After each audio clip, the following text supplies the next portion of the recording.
Alright, yo, what's going on, guys? SKG here. How's everyone doing? And today it's just gonna be a little bit of a short video, but today I'm gonna be teaching you guys how to WASD strafe or lurch strafe in Apex Legends. So yeah, WASD strafing and lurch strafing can be really helpful in gunfights to help you take less damage and win your ones. So if you're interested about that, please make sure to stay to the end of the video. And real quick, for the video starts, I just want to say, if you haven't subscribed, please consider subscribing. We post gameplay and informative driven content. So if that's your cup of tea, please make sure to subscribe. And thank you guys so much for 700 subs. It feels like just yesterday I hit 600. So the 1,000 subs is coming very shortly, and I can promise you guys I have something planned for that. Yeah, if you guys didn't know, we're trying to hit 1,000 subs in 2022. So if you could subscribe, that would help us out a lot. And while you're down there, please make sure to like the video. I'm gonna try something that I haven't done before. I'm gonna try to set a like goal for 100 likes this video. If we can't get it, that's all good. But if you guys want to support the channel, a like rating will be greatly appreciated. And then real quick, all my socials will be linked in the description. So if you guys have a problem with anything, you can reach out to me on Twitter or Instagram. And most importantly, my Twitch is also linked there. I stream almost every day over there, and I'm probably live right now, so just click that link and then come by and say what's up. But I don't want to take up too much of you guys' time. Let's just get straight into the video. All right, so WASD strafing or lurch strafing is you inputting a WASD movement mid-air. I'll quickly pull up an example of what a third-person perspective on this. And as you can see, I am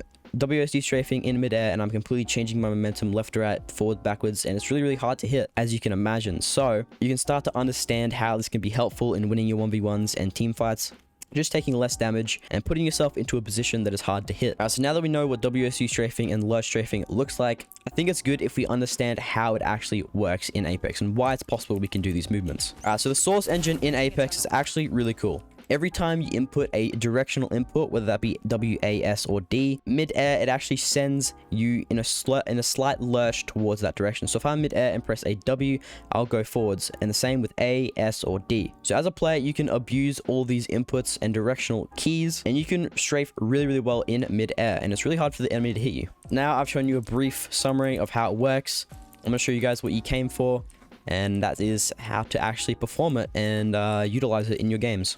So you're going to head into the range real quick. You can probably do it in a game. It's really not that hard of a movement tech. But you just want to grab a gun or a P20, whatever the fuck, and then just ADS.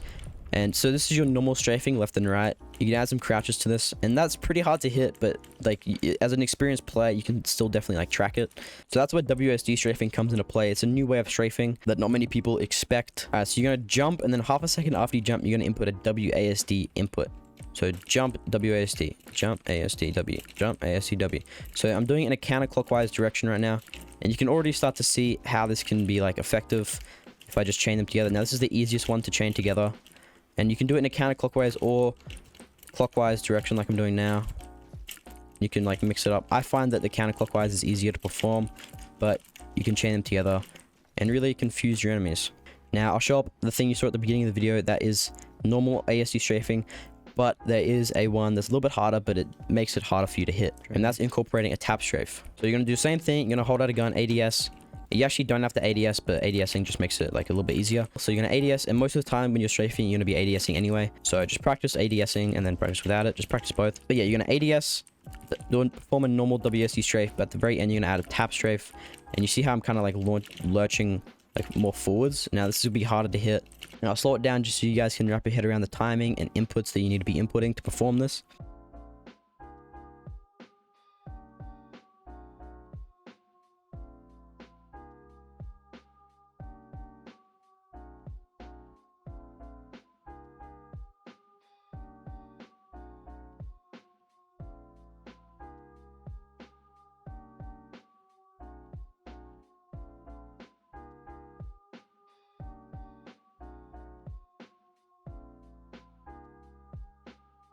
So yeah, how I like incorporating this in my movement is I'll slide jump up to someone, WASD strafe just like that, to just like do a little like U-turn kind of thing, and then just do normal strafe just from there. And now you can crouch mid-air and hold your crouch to hit a slide after you strafe just like that, and that'll really confuse your enemies as you like slide backwards, slide everywhere and stuff.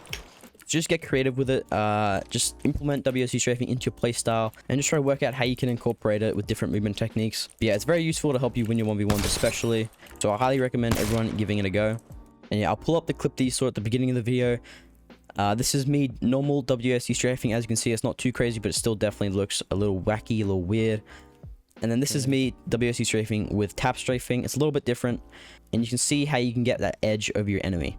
But yeah, that's basically me for today. I know it's a bit of a short video, but a couple of people were asking me in my last video if I can make a guide on it. And I really appreciate that. So if you guys have any videos you want me to do, make sure to just comment them down below. It's really good for me as a creator to put out what you guys want to see. And then yeah, obviously if you guys enjoyed the video, leave a like, share it with your friends, subscribe, all the stuff. I've already said that. But that's me for today, guys. I catch you guys in the next one. Peace out, guys.